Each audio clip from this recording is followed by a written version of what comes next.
Welcome back to Base Camp WNC. As the title says, Base Camp WNC is going off grid, or at least have all the capability to do it. I haven't been posting a whole lot of videos here lately. I've been kind of busy with all this virus stuff and everybody trying to get ready for the fall, and I thank you all for the work. But we're here at my place right now, and I've been working on and still working on. This is my solar shack. This is a 8x10 building that I made just strictly to house the solar powered stuff. And we're here, of course, in western North Carolina, so this is going down the slope right here, so I tried to utilize some hill ground because everything here that's kind of flat is kind of valuable. But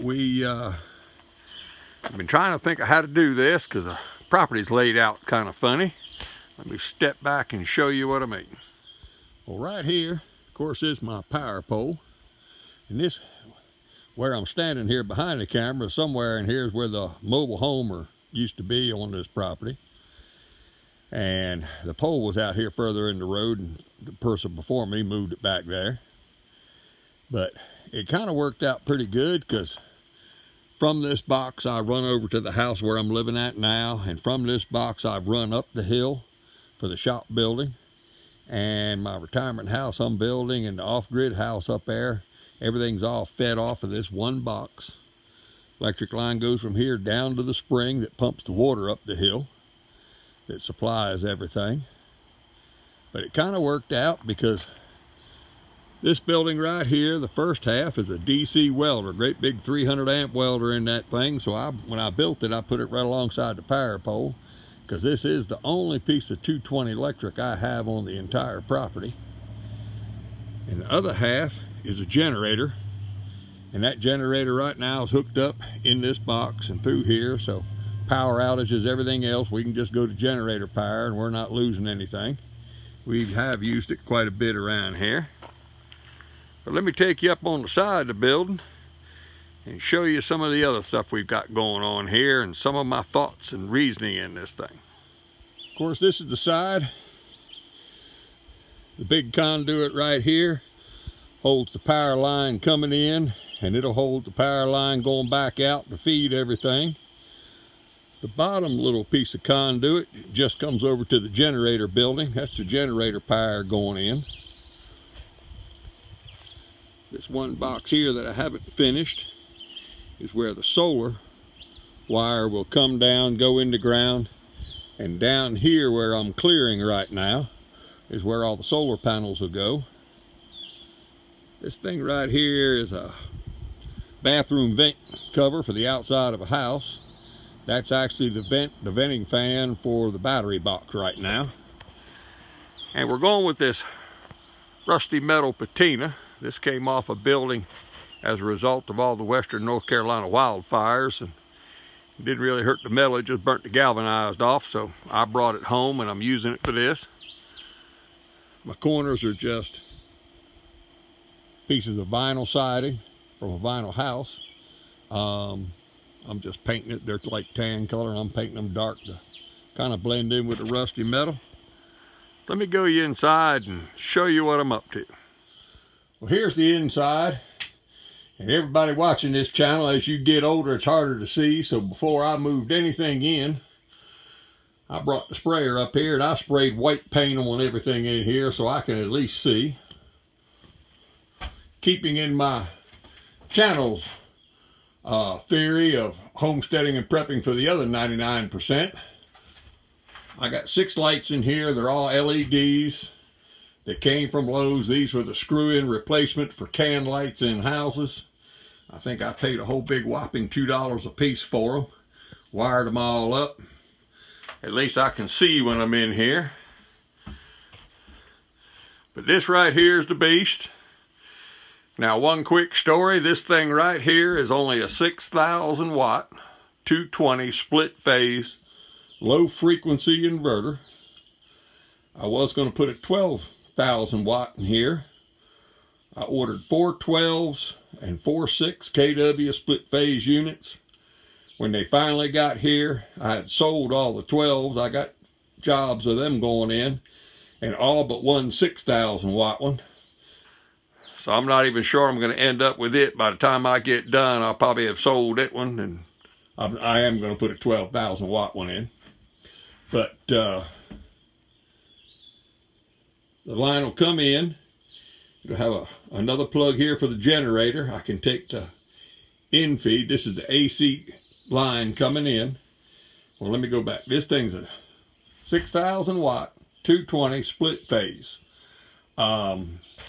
It has photovoltaic mode priority, where you use off your solar panels and your batteries. You can use off the grid, which is AC mode. There's an intelligent mode set up in this thing. What I'm going to do is I'm going to run off PV. And in my battery box right here, I've got 32 batteries. And if the power goes down because of snow, bad weather, cloudy for 2 weeks, this thing automatically switches over in 2 millionths of a second, 2 milliseconds. It goes back from battery power to AC. And at that time, programmable in this box right now, there is a 20, 40, and a 60 amp battery charger.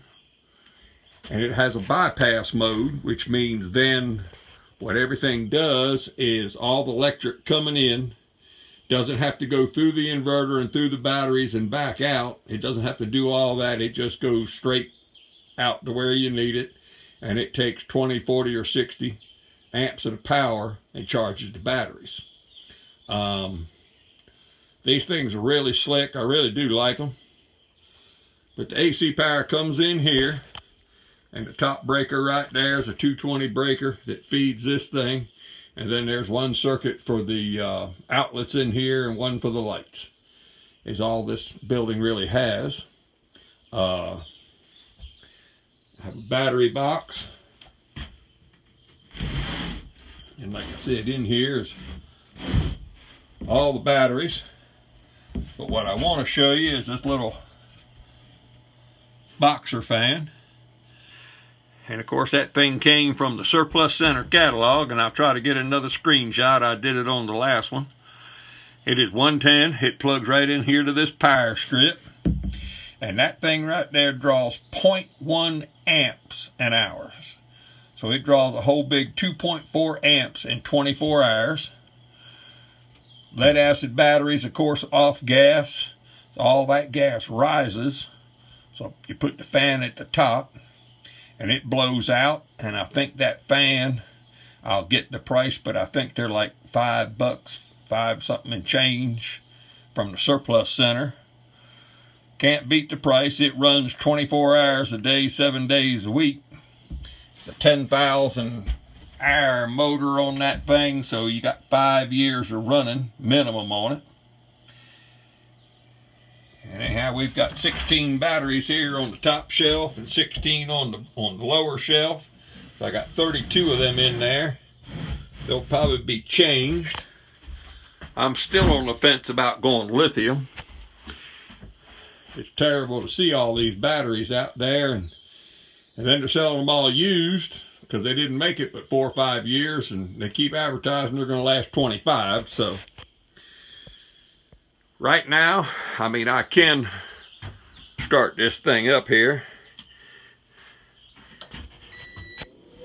Of course, it comes on. It's just like everything else I'll show. It shows right now 241 volts, 60 hertz coming in from the power. This is the actual box right there. The load, of course, going out will be the same as coming in. It's 60 hertz, 241 volts. And it says right here, right now, the battery capacity is 100%, so it's still charging off the top a little bit. And 27.8, 28 volts in the battery. This is a 24 volt unit. And it is in line mode right now. On the whole property right now, I have been buying a pallet load of solar panels a week.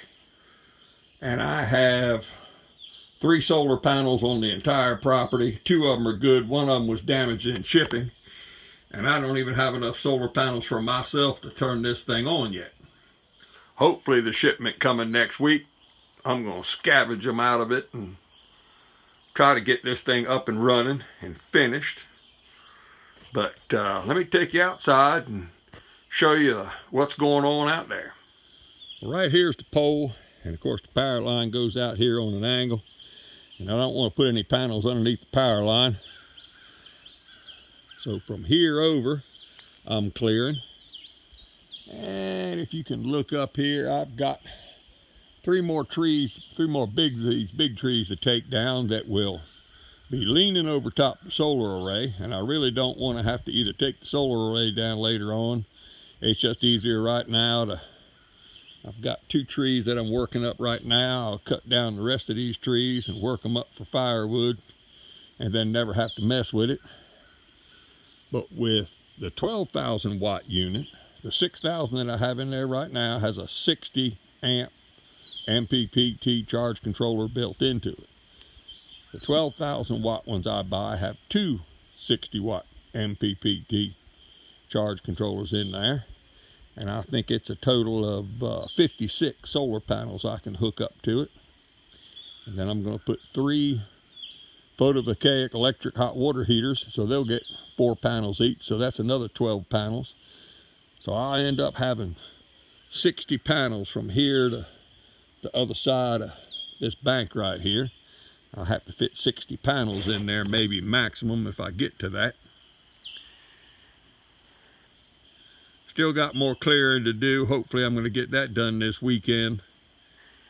Finish up some siding on the building. And hopefully when the panels get here, start building the rack and put it down there and get some panels up.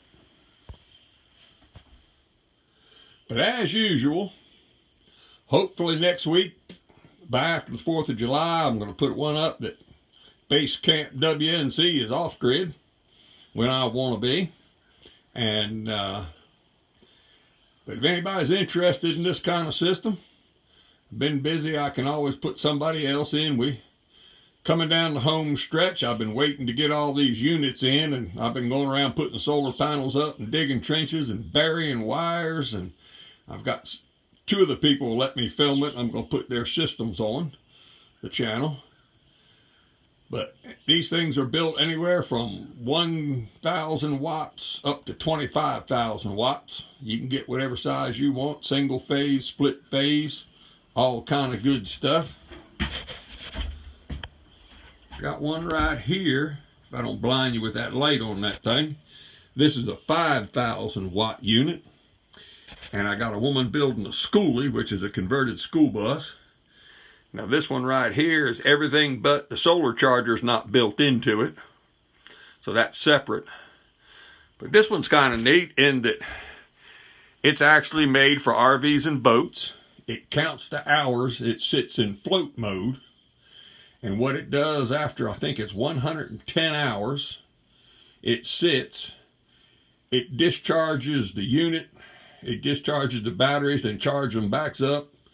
There's a desulfating mode built into this thing.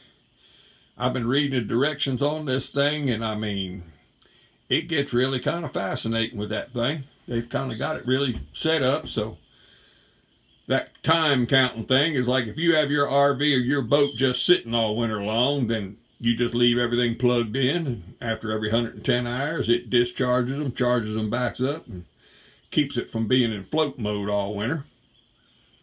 So it'll be a little bit different. But as anything else, I've been doing spring projects and meeting with people and doing some consulting and telling people ideas on email.